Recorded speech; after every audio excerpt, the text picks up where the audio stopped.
As soon as my resignation letter struck the table, the whole boardroom became quiet. For 3 years, I had been her most loyal and trusted executive assistant, and her most secret until yesterday when I walked in on her with a fresh intern tangled together on her office couch. He said I was only there to help. He told me he was going to marry her. Fine, let the future misses. Then Vance will take care of you. The sound of the single sheet, of the sound of paper against the mahogany, was like a gavel. Ethan, what is the meaning of this? Victoria's voice was strained, but she kept the icy power of her CEO title. It means I quit. Ms. Vance, I put a specific focus on Ms. Vance, a reminder for her and for me. From this day forward, those are the only 2 words that would ever exist between us. Don't be ridiculous. Her voice lifted an octave, a flush of rage sliding past the edges of her immaculate makeup. Do you have any notion what today is? Put that away. We'll discuss after the meeting. She was used to giving me orders. She was used to my unconditional compliance. Too awful for her. I didn't move. Instead, I pulled out the chair beside hers, my chair, and sat down, slow and careful. I believe I have the right to attend my last board meeting. Is Vance. I swept my gaze across the room, letting it settle on each of the directors. After all, the next thing on the schedule is Project Horizon. I'm the only individual in this organization who has managed it from day one, the only one who can explain every single line item in the budget. As I spoke, the color drained from numerous faces around the table. Wallace, a balding man with an anxious disposition who sat opposite Victoria, immediately trying to smooth things over. Come on, Ethan, let's not be hasty. We've all seen how dedicated you've been to Victoria over the years. This isn't the time for reckless decisions. Mr. Wallace, I shut him off, my voice flat. I'm merely an assistant. People move on. I'm sure Miss Vance, with her strong eye for talent, will identify a perfect substitute. My eyes moved almost silently to the corner of a room. A young man in a brand new suit, his hair pulled back with too much gel, was pouring coffee. Lo, the new intern, the same man who only yesterday had climbed off Victoria and pointed a finger in my face. You're only the help, he'd sneered. What right do you have to tell her what to do? I'm the one who's going to marry her. That sentence had drove a white hot nail directly through my heart. The nail was still there, but now it was frozen solid, a shard of ice freezing me to the bone. Leo appeared to feel my stare. He puffed out his chest, a cocky, triumphant look on his face. Victoria's expression hardened in a stone. She understood I wasn't bluffing. No one knew better than her what I had done for her over these last 3 years. I was her assistant, certainly, but I was also her driver, her security, her planner, her scapegoat, and her late-night booty call. I know every secret of this company. I coordinated every element of her private life. I knew she liked her water served at exactly 72 degrees, knew her favorite delicacy from that little bakery in the West Village, and I understood her menstrual cycle better than she did. I'd taken a hit for her in terrible negotiations, landed her 9F figure contracts, and soothed up the egos of clients she'd insulted. I believed 3 years of that type of devotion could melt her pompous heart. Until yesterday, the half-open office door, the sounds from within, and Leo's soul-shattering words had demolished the fantasy utterly. I was only an assistant, a convenient tool, easily replaced. Ethan, Victoria's voice was cold. I'm repeating this one more time. Take back your letter. Don't make me do something we'll both regret.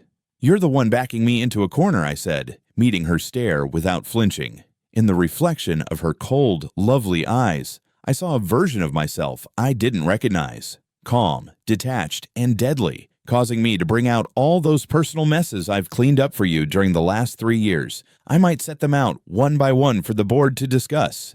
You wouldn't dare, she yelled, rising to her feet, her chest heaving. The air in the room turned to ice. The directors exchanged uneasy glances, their eyes ablaze with the gossip they'd been speculating about for years. They knew something was going on between us, but none of them could have guessed I'd detonate it like way. A kamikaze mission in the middle of a board meeting. I smiled, a real smile. Try me. When you have nothing left to lose, you have everything to gain. I'd already fed my dignity to the hounds for 3 years. What else was there? Victoria gazed at me, her eyes flaming with a fury so vivid it was almost palpable. For a long period, she looked like she wanted to tear me apart with her bare hands. Then, like a balloon bursting, she leaned back in her chair. Her voice, when it came, was laced with tiredness and defeat. "Fine. I accept your resignation." She took a deep breath, struggling to preserve a shred of composure. "But you will stay on for 1 month to guarantee a smooth transfer for Project Horizon. That is the basic minimum of professional courtesy."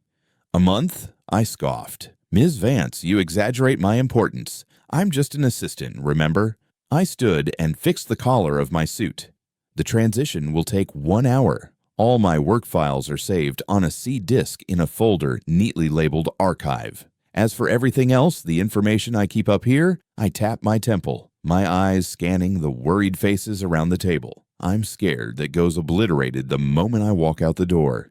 "And 1 extra stuff," I added. I stepped over to Leo, smacked him on his stiff shoulder, and leaned in close, my voice a whisper only he could hear. "Good luck. Serving your queen, future Mr. Vance. Her stomach acts up under stress, so make sure she eats on time. She's a light sleeper, so don't keep her up too late. Oh, and for God's sake, do something about that cheap cologne. She dislikes it." Leo's face cycled through colors of crimson as white as if I'd stripped him nude in front of everyone. I didn't look at him again. I didn't look at Victoria. I just walked toward the door. As my palm tightened around the handle, her voice tense with controlled rage, blasted across the room. "Ethan, you'll regret this." I didn't stop. I didn't turn around. I just pulled the door open. The one who will have regrets won't be me. The midday sun was overwhelming when I stepped out of the Vance Tech tower. I squinted, took a long breath of the exhaust-filled city air, and felt for the first time in years entirely free. My phone buzzed violently in my pocket. I didn't need to look to know it was her. I turned it off. The world went quiet. I didn't go home. Home was a luxury condo owned by Victoria, a convenient position for her to summon me. The thought of it now was a bitter joke. I sat on a park bench for hours, watching the sunset stretch my shadow long across the sidewalk. 3 years, it felt like a weird dream. I entered into this world straight out of college, thinking I was the hero destined to fight the dragon, only to find out I was simply the dragon's well-fed pet. When I finally turned my phone back on, it flooded with dozens of false calls and a torrent of texts. Victoria, my old colleagues of few clients. I scanned past Victoria's texts, which went from instructions to queries to blatant threats, and opened a conversation from someone named Amy, a female from HR I'd helped out a few times. "Ethan, did you really quit? The whole office is in disarray. Mr. Davis, the lead partner on Project Horizon, is requesting to speak only with you." Leo went to talk to him and was chewed out in less than 3 minutes. Davis stated Vance Tech was sending a youngster to do a man's work. In the investor presentation this afternoon, Victoria's PowerPoint was password encrypted and no one knew the code. They have to get it to brute force it. It was really embarrassing. Please come back. Victoria's on a warpath. She ripped Leo a new one in front of everyone. Reading the messages, I felt nothing. Not a glimmer of satisfaction, just a cold, lifeless quiet. This was simply day one. The real fun hadn't even started. I erased every contact connected to Vance Tech save for one. Wallace, the balding director who had tried to play peacemaker. I sent him a text. "Mr. Wallace, do you have a moment to talk?" My phone rang less than a minute later. "Ethan, my boy, I'm so delighted you reached out. What are you thinking? Acting so irresponsibly." Wallace's voice was a mix of fear and excitement. "I don't have time for pleasantries, sir," I said, going directly to the subject. "I have a confidential risk assessment report for Project Horizon. It contains certain details Ms. Vance preferred not to share with the board. I was wondering whether you and the other directors might be interested." Silence on the other end of the line. I could picture Wallace's countenance, disbelief, followed soon by greed. Project Horizon was Vance Tech's called Hail Mary, a wager that would define the company's entire future. Victoria had sold the board on a pipe dream, and they'd all been blinded by the possible return. But they had no idea about the project's precarious funding and significant technical obstacles that Victoria and I had carefully disguised under layers of shiny projections. "What do you want?" Wallace's voice was a hoarse growl now. "I don't want anything," I responded with a light grin. "I just believe the board has a right to know the truth. After all, it's your money on the line, too." "Good. Name the time and place." After disconnecting up, I ripped the SIM card out of my phone, snapped it in two, and flung it into a street-side garbage can. Ethan Reed was dead. From now on, I was living for myself. 3 days later, Vance Tech's stock price nosedived. An anonymous tip reached the financial news circuit. Key executive departs. Project Horizon may conceal major liabilities. It sent shockwaves through the sector. I sat in a coffee shop viewing the news ticker on my phone while gently stirring my latte. The content of the leak was, of course, the risk assessment I'd given Wallace, a highly inflated version. Naturally, I'd overstated the hazards and fudged some critical data, but it was more than enough to terrify the sharks on Wall Street. Vance Tech's PR department was in full-blown crisis mode. Victoria released a series of urgent comments seeking to report unfounded accusations and an intentional attack, but her comments were ineffective against the tsunami of panic selling. In just 3 days, nearly $3 billion of Vance Tech's market worth had disappeared, and that was just the beginning. I put down my phone and stared out of the window. A black Bentley came up to the curb. The door opened suddenly. A single stiletto-heeled leg appeared, dressed in precisely suited trousers. A moment later, a woman in a white silk blouse stepped out. She was in her late 20s with a pointy chin-length bob and features so gorgeous they looked chiseled. Her eyes, clear and clever, seemed to see straight through you. This was Isabelle Sterling, founder of Sterling Capital, and my future boss, a woman they called the Valkyrie of Wall Street. I adjusted my tie and stood to meet her. Ms. Sterling. Her eyes lingered on me for a moment, a tiny, unreadable smile flickering on her lips. Ethan Reed, you look sharper than your photo. Her voice was clear with a wonderful magnetic appeal. Have a seat. We sat at a table by the window, the Vance Tech News. That was you, wasn't it? She asked, wasting no time on small talk. It was, I admitted freely. Oh, she raised an eyebrow, a flash of astonishment in her eyes and my candor. Why? I wanted to bring you a gift, I answered, looking her firmly in the eye, a sign of my dedication. Isabelle grinned, a real smile this time, like the cracking of ice on a frozen lake. It was breathtaking. Interesting. Tell me your plan. Vance is bleeding from the inside out. Their stock is in free fall, and the partners and investors for Project Horizon are developing cold feet. To stop the hemorrhage, Victoria will have to acquire a big cash infusion at any cost, but her credit is shot. Her only option is to leverage her equity for a high-risk loan. I paused, watching the predatory glitter in her eyes. And Sterling Capital, I continued, can offer itself as her savior. You want me to lend her money? There was a humorous note in her voice. No, I want you to acquire her, I murmured, my voice low and steady. Come in as the White Knight. Make her sign the most brutal possible terms, and then, piece by piece, devour her and everything she's built. Isabelle didn't speak. She just watched me. Her look, like a medical scalpel, sliced me layer by layer. Finally, she spoke. They all said you were Victoria Vance's most devoted golden retriever. It seems the rumors were wrong. Even a golden retriever will bite, I said with a self-deprecating smile, especially when the owner tries to swap it in for a newer model. Isabelle took a drink of her coffee, a look of comprehension in her eyes. Why should I trust you? Because I'm the one person on this world that knows Vance Tech and Victoria Vance better than anyone. I addressed her look, my voice laced with utter confidence. I know every one of her vulnerabilities, and I know every vulnerability in her company. Give me a shot, and I'll help you steal whatever she has for pennies on the dollar. I need a position. What position? See how I stated. The two letters felt ludicrous coming out of my mouth. An executive assistant demanding to be chief operations officer was ridiculous, but Isabelle's reply startled me yet again. She didn't laugh or scoff. She merely kept my eyes for 3 long seconds. Then she stood and offered her hand. Welcome to Sterling Capital, Mr. Reed, Director of Special Projects. I blinked. Director. The COO title isn't provided, Isabelle remarked, a knowing smirk on her lips. It's taken. Use your talents to transform Director into Chief.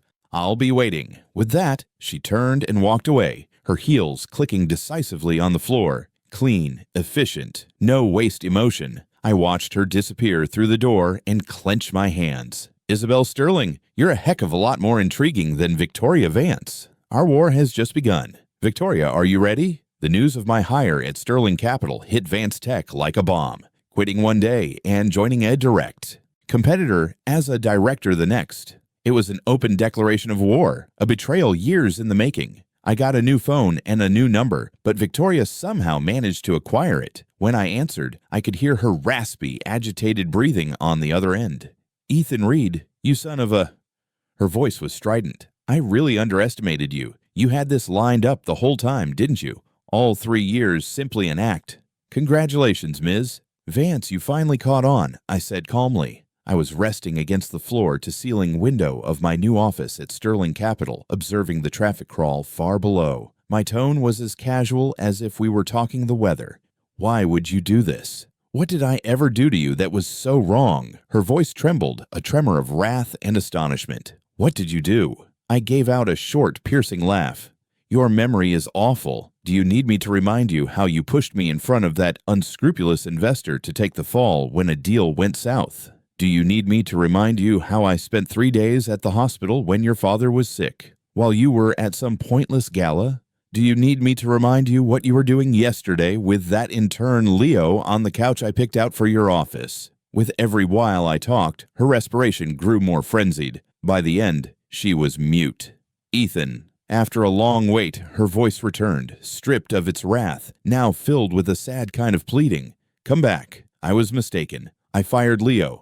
He's gone. You can come back. I'll make you a vice president. I'll offer you shares. I'll give you anything you want. Anything." I'm used. Does that include the title of Mr. Vance? Dead quiet on the other end. I knew I'd hit the nerve. She would give me money, authority, even prolong our sordid little affair. But marriage, it was a boundary she would never cross.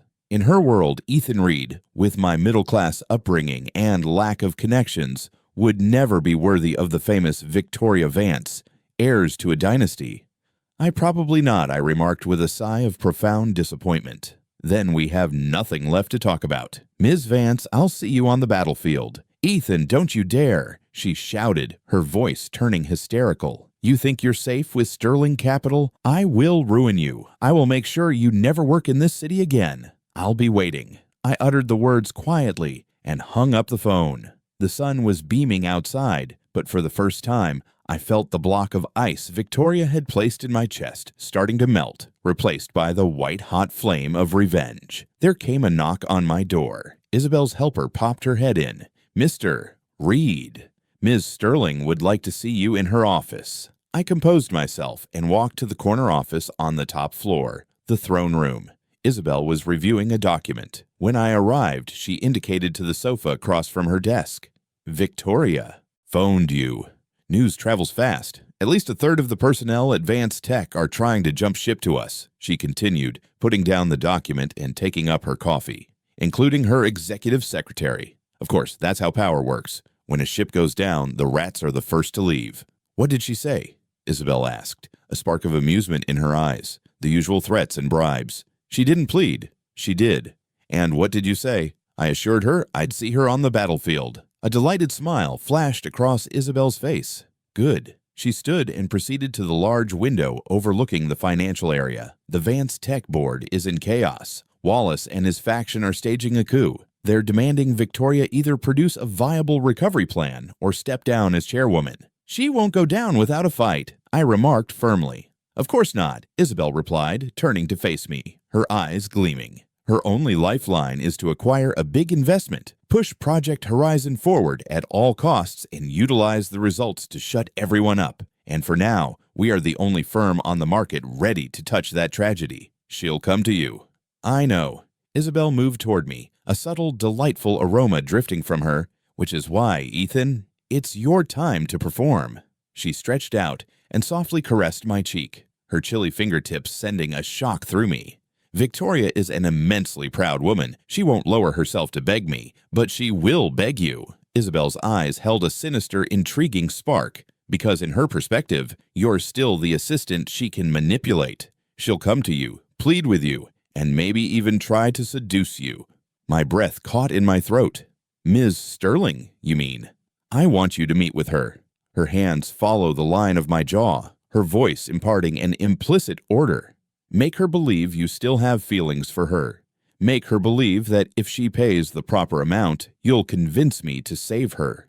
"The price?" I asked, though I already knew the answer. "For example, Isabelle drew in closer, her warm breath on my cheek, her words a low, enticing whisper. One night, my heart slammed against my ribs. Isabelle was like a sleek, lethal panther. Every sight, every action was enticing. "Understand," I replied, controlling the anguish inside me. "No, you don't," she muttered, her smile growing. "My condition is that you make her offer it willingly." She took a step back, her cool, professional mask slipping back into place. "Ethan, don't disappoint me." Victoria's call came sooner than I expected. It was late at night. I was in Isabelle's office going over the last facts of the Vance Tech acquisition strategy. The facility was silent, but for the gentle rustle of papers and our occasional faint murmurs. A weird closeness had formed in the air. Isabelle had changed out of her power suit into a soft cashmere sweater, softening her harsh lines. In a lamplight, her focal profile was virtually soft. My phone vibrated, breaking the peace. Seeing the familiar name on the screen, I grimaced. Isabelle looked up, her gaze moving to my phone, a knowing expression in her eyes. "Answer it." I hit accept and placed it on speaker. "Ethan." Victoria's voice came through, weary and saturated with emotion, as if she'd been sobbing. "Ms. Vance, to what do I owe the pleasure at this hour?" My voice was pure ice. Isabelle watched me, a teasing smile gracing her lips. "Ethan, can you meet me?" she inquired, her voice shaking. "I'm downstairs outside your building." I walked to the window and glanced through the slats. Down below, her familiar Maserati was parked in the shadows of a streetlight. "To what do I owe the honor, Miss Vance?" Enjoying the night air outside the competition's HQ, I sneered. "I'm begging you, Ethan." Her voice broke entirely. "Please, let's just talk one last time." I didn't answer immediately away. I looked at Isabelle. She gave me a little nod, her eyes flashing. "Showtime. Text me the address," I said curtly, and hung up. "It looks the fish has grabbed the bait," Isabelle observed, taking an elegant sip of her coffee. "She's more desperate than I thought." "She's out of time," Isabelle remarked, moving to stand by me, looking down at the lonely sports automobile. The board handed her a final ultimatum. "Find fresh financing in 3 days, or she's out. Vance Tech will no longer be in the Vance family. So, she's using me as her last hope," I replied with a bitter grin. "No, she's using you as the bridge to her final chance," Isabelle corrected, turning to stare at me. "Your role is to make sure the toll for crossing that bridge is as high as possible." Her gaze was so intense, I had to look away. I knew what to do. "Go," she murmured, resting a hand on my shoulder. "Remember, you're going there for revenge, not a reunion. Don't let me see you hesitate." Her hand was heated through the thin fabric of my shirt. The heat seemed to soak directly into my spirit. I took a big breath and turned to go. As I walked out, I heard her murmur gently behind me, "Come back soon." "I'll wait up." I chose the executive lounge of 5-star hotel for our meeting. When I arrived, Victoria was already there. She sat in a corner booth at the window, wearing a modest black dress. Her makeup was immaculate, but it couldn't disguise the tiredness in her eyes or the black circles beneath them. In just a few days, she seemed to have been hollowed out, the haughty queen replaced with a weak ghost. She stood up the soon she saw me, forcing a fake smile. "Ethan, you came." I sat across from her, saying nothing, simply eyeing her with chilly indifference. "Can I get you something to drink?" she questioned, her tone excessively solicitous, recalling me of when we'd first met, when she was still the girl who needed me to take care of her. "Let's cut the crap, Victoria. I don't have all night." The color faded from her face. Her hands lay on the table, tightened into tight fists. "Ethan, I know I was wrong," she began, taking a long breath as if steeling herself. "The thing about Leo, I wasn't thinking straight. I'm sorry." "Sorry," I laughed. "What's an apology from you worth? Will that make Vance Tech's stock bounce back? Will it reimburse the investors you lied to?" She stammered, her eyes welling up with tears. "If that's all you have to say, I'm leaving." I started to get up. "Don't go," she yelled, clutching my wrist. Her palm was icy cold and shaking. "Ethan, please assist me. You're the only one who can." I sat back down, pulled my hand aside. She deliberately wiped the spot she had touched with a napkin. The simple act appeared to injure her more than any words. "And why should I help you?" I leaned back, examining her. "So you may go back to becoming queen of your castle and locate the next Leo, or the next Mike or Chris." "No, I vow that will never happen again, she pleaded. Ethan, if you assist me, I'll give you anything you want. Oh, I raised an eyebrow. I've heard that one before. Her face reddened with humiliation. This time is different. I mean it. She chewed her lip, appearing as though she was ready to make a bargain with the devil. I know you detest me. I know you want revenge. Fine, as long as you offer me a meeting with Isabelle Sterling. As long as you help me secure that funding, you can do whatever you want to me. The fish was on the hook. I picked up my glass of water and took a slow sip. Whatever I want, I drew out the words, allowing my eyes drift over her body, from the exquisite line of her collarbone to the curves hiding beneath her clothing. She flinched beneath my sight, but didn't look away. Instead, she elevated her chin. Yes, whatever you want. Her voice quivered, whether from humiliation or something else. I couldn't tell. I smiled, a harsh, terrible smile. There was a period when one prolonged glance for me would receive a stern scolding. Remember your place, Ethan. Now she was putting herself on the auction block. All right, I responded, setting my drink down. I leaned across the table until my lips were just beside her ear. Since you're being so sincere, I'd hate to refuse. My voice was a hushed whisper. I want you tonight. Her body grew rigid, her eyes broadened, and all the color went from her face. She definitely hadn't expected me to be so frank, so insulting. Yep. Her lips shook, but no words came out. What? Not interested. I leaned back, shrugging. Then we have nothing more to talk about. Good luck finding another rescuer. But I should remind you, you're running out of time.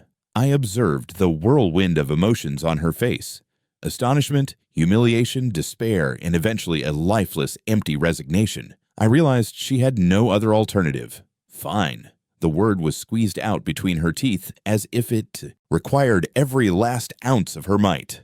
I'll do it. After saying it, she seemed to deflate, leaning back against the booth, and closed her eyes as 2 tears drew trails down her cheeks. I glanced at her, feeling not a shred of pity, only the cold, delicious thrill of vengeance. I stood looking down at her. Don't cry, Victoria. The night is just getting begun. I removed a hotel keycard from my pocket and slid it over the table. I'll be waiting for you in the room. Then I turned and walked away, leaving her to the sound of her own stifled, despairing tears. In the hotel's presidential suite, I muted the lights. I stood at the panoramic window, seeing the bright city, swirling a glass of red wine. I heard the door open behind me, a gentle click followed by a hesitant pause. I didn't turn around. The sound of footfall approached, then halted right behind me. A familiar perfume flooded the air, her favorite desert rose, haughty and aloof. Tonight, that rose would be crushed. Undress. I spoke the single word without turning. Behind me, I heard a sudden intake of breath, then the rustle of fabric. I could envision the look on her face, ashamed, bitter, but submissive. The noises stopped. I turned. Victoria stood there, down her final layer of resistance. In the faint light, her skin looked like polished marble. She glanced at the floor, arms wrapped firmly around herself, her body trembling from cold and embarrassment. There was a time when the mere thought of her body was a precious thing to me. Now it was merely collateral. I walked nearer her, my shadow covering her whole. She backed away reflexively until her back touched the chilly wall. She had nowhere else to run. Scare. I tilted her chin up, compelling her to face my eyes. They were swimming with tears like a cornered animal. Ethan, do we really have to do this? She whimpered. What's the alternative? I scoffed. Did you suppose you could buy me a drink? Say a few pleasant words and I'd forget everything and run back to you like a good little dog. You were never like this before. My grip tightened on her jaw. Before I was your pet, you told me to sit and I sat. But I'm not that person anymore. I let her go and took out a credit card, dropping at her feet. That's $50,000. Considerate payment for your services. You. Her eyes flared with a fresh flood of shame. Tears ran down her face. A harsh snap echoed through the room as her hand connected with my cheek. You bastard! The sting on my face was nothing compared to the happiness swelling in my chest. You're right. I am a bastard, I said, taste blood at the corner of my lip. I smiled, the wicked, twisted creature. But you're the one who taught me that everything and everyone has a price. I pulled her up into my arms, ignoring her struggles and the fists slamming against my chest, and carried her to the enormous bed. The game is on, Victoria.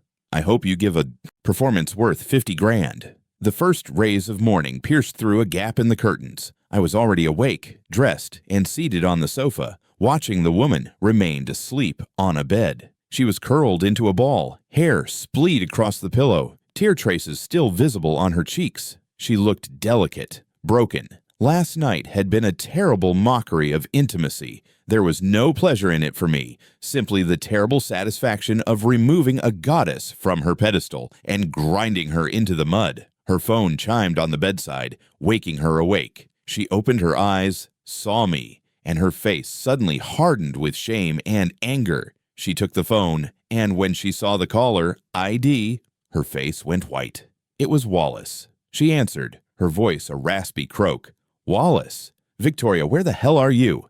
The creditors are literally at the front door. The bank has sent its final notice. If you don't show up, they're going to declare for bankruptcy. Wallace's frantic roar flooded the quiet room. Victoria staggered, nearly dropping the phone. She hung up and whipped her head toward me, a final desperate hope in her eyes. Ethan, last night I did what you asked. Now you have to assist me, right? Please just talk to Isabelle Sterling for me. Tell her I'll agree to any terms, anything she wants. She tried to get out of bed, but cried out in pain and fell back against the pillows. I stood and walked to the bedside, looking down at her. Help you? I asked, as if the idea were hilarious. Victoria, I think you've misunderstood.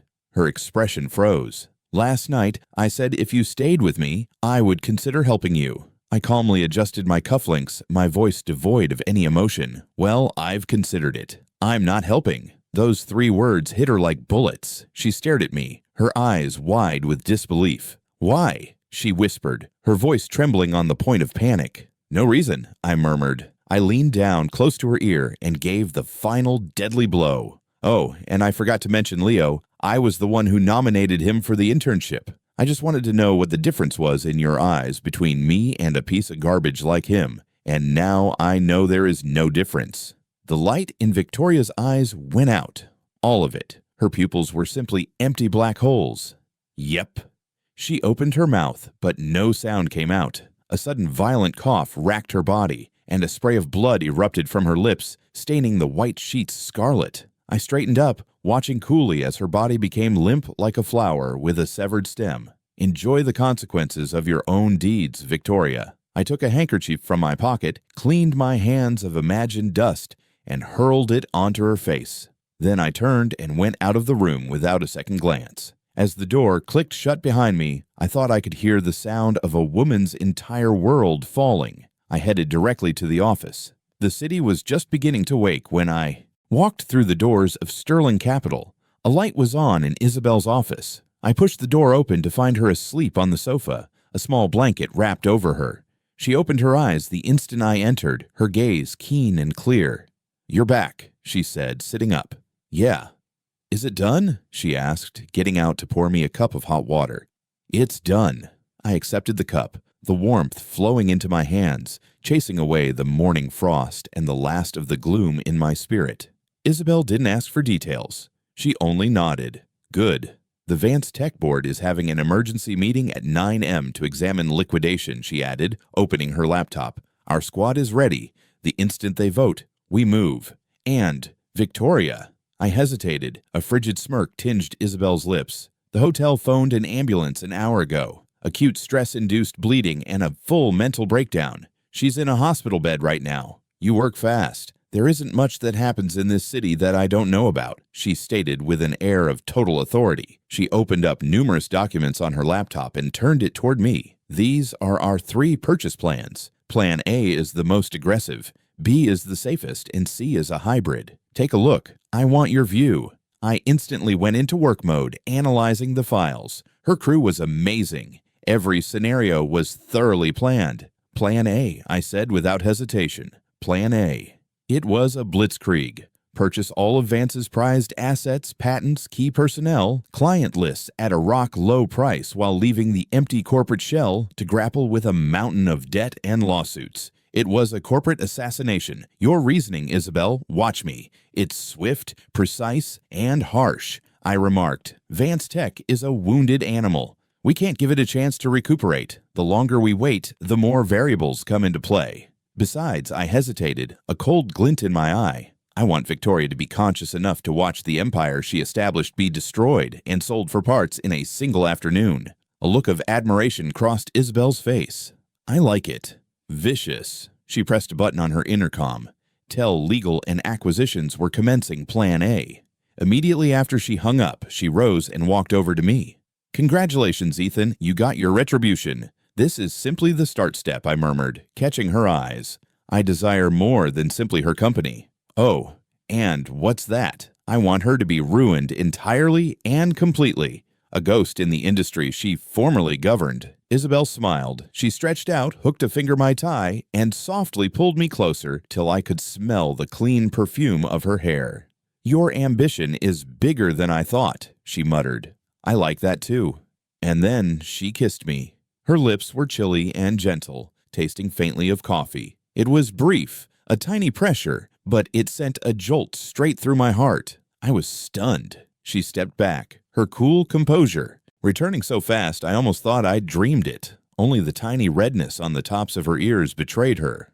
A prize, she said, turning her back to me. Taking over Vance is just the appetizer. The real fight is just beginning. I need a partner who can battle alongside me. Non-ass assistant, non-MP employee. A partner. I glanced at her back, a warmth spreading through my chest. Understand. Get some rest, she urged. We have a fight to win this afternoon. I stepped out of her office, my thoughts whirling. Isabelle Sterling was an enigma, intelligent, powerful, and dangerous. Being with her was like dancing on a razor's edge, and I was already falling. That afternoon, the tension in Sterling Capital's main conference room was thick enough to cut with a knife. Isabelle and I sat at the head of the table. Across from us stood Wallace and the 4 remaining Vance Tech shareholders, their faces engraved with worry and wrath.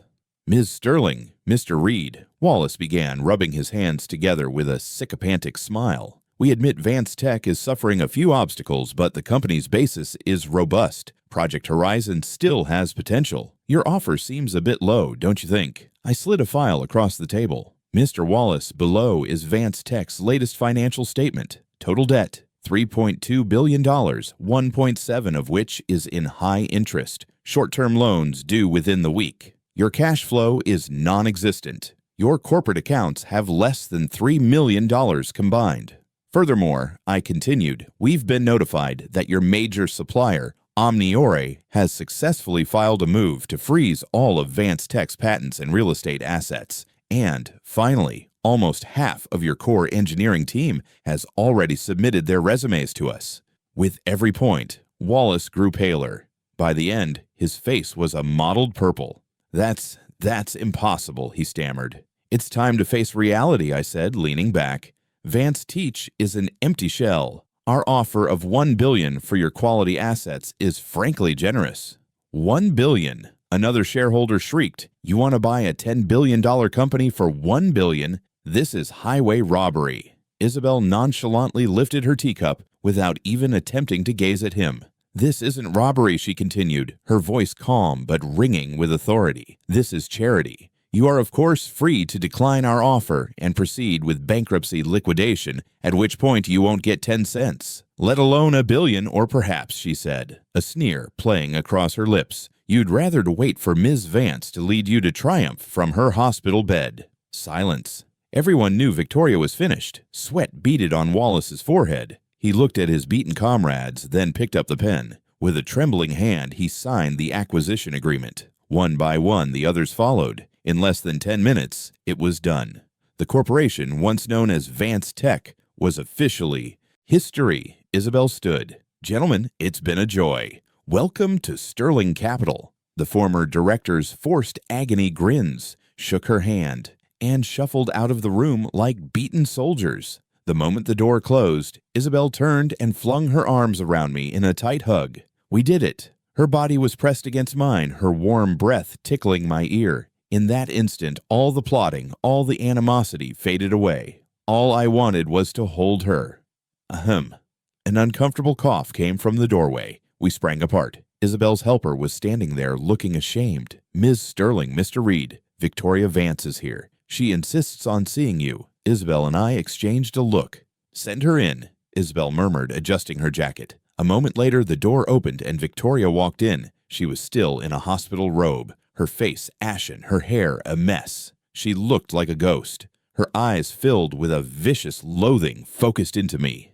"Ethan, you are monster," she rasped. "Business is war, Victoria. There are winners and losers. Winners and losers." She chuckled, an awful shattered sound. She turned to Isabelle. "What a fantastic move, Miss Sterling. You used my own man against me, then gobbled us both whole." "A correction," Isabelle stated coolly.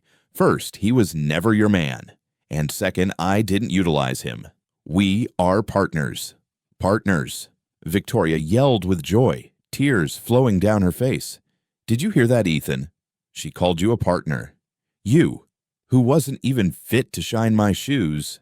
"He's a partner," Isabelle murmured, stepping to my side and pointedly taking my arm. "Because he's brighter than you, more capable than you, and because he knows how to treat people with respect.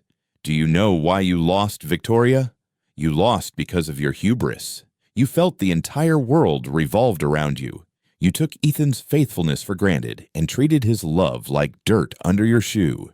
You never anticipated that the stone you threw aside would one day be the one to crush you." Victoria trembled, aggressively staring at us together. The sight seemed to ruin what little was left of her sanity.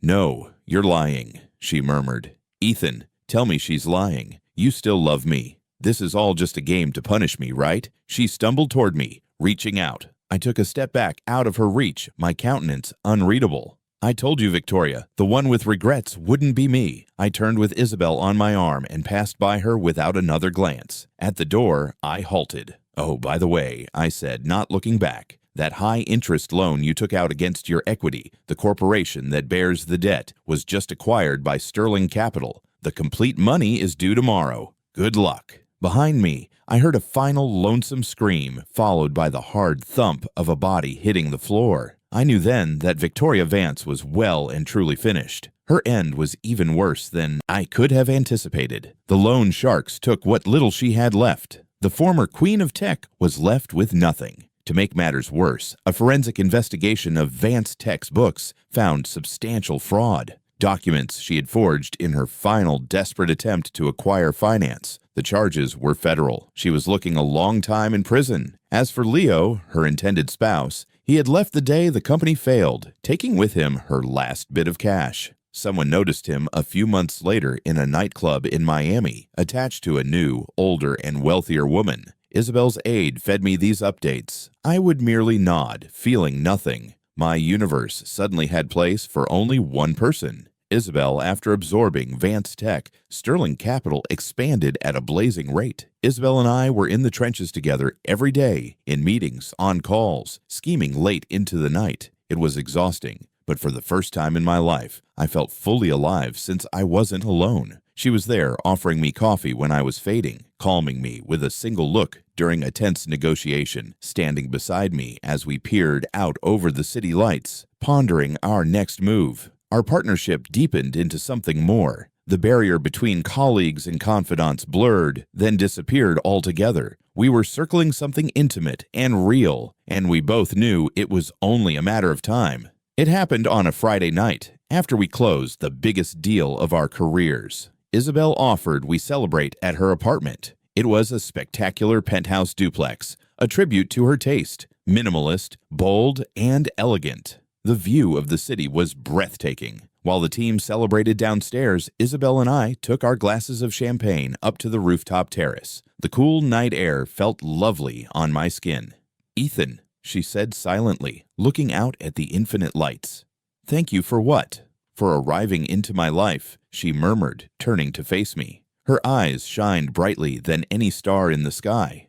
"You showed me that there was more to life than simply the war." My heart skipped a beat. "You did the same for me," I remarked. "I was at rock bottom when I met you. You pulled me out and given me a purpose to fight again." We grinned at each other, a silent understanding going between us. She laid her glass down and took a step toward me. I laid my drink down and met her in the middle. She tilted her head up, her eyes full of a soft, expectant light. I closed the distance and kissed her. It was nothing like the brief, calculated kiss in her office. This was a volcanic eruption of emotion, a desperate, passionate claiming. We moved from the terrace to the living room to her bedroom, leaving a trail of clothes behind us, until finally we fell in a bed, two parts of a whole finally coming together. Later, resting in the calm darkness with her asleep in my arms, I had a tremendous sense of serenity. I was home. "Isabelle," I whispered. She murmured, stirring against my chest. "Marry me." The words came out without a thought, a simple, undeniable truth. Her body tensed. She lifted her head, her eyes finding mine in the dark. "Are you serious?" "I've never been more serious in my life," I said, cupping her face in my hands. "I love you, Isabelle. I want to spend the rest of my life as your husband by your side, conquering the world together." I couldn't see her reaction, but I felt a warm tear fall down my chest. She was crying. This powerful, immovable woman was crying. "You idiot," she choked out, hitting my chest gently. "Who proposes in bed without a ring?" I laughed, catching her hand and kissing her knuckles. "We'll acquire the ring tomorrow, the biggest one in the world." "I don't want the biggest," she sniffled. "I want one you design yourself." "Done. I'll design it myself, and I want the most amazing wedding this city has ever seen." "Done. You'll have it." "And I want whatever you want. It's yours," I interrupted, pulling her firmly against me. "My life, my heart, everything I have, and everything I will ever be. It's all yours." She nodded frantically, burying her face in my shoulder. "I love you too, Ethan."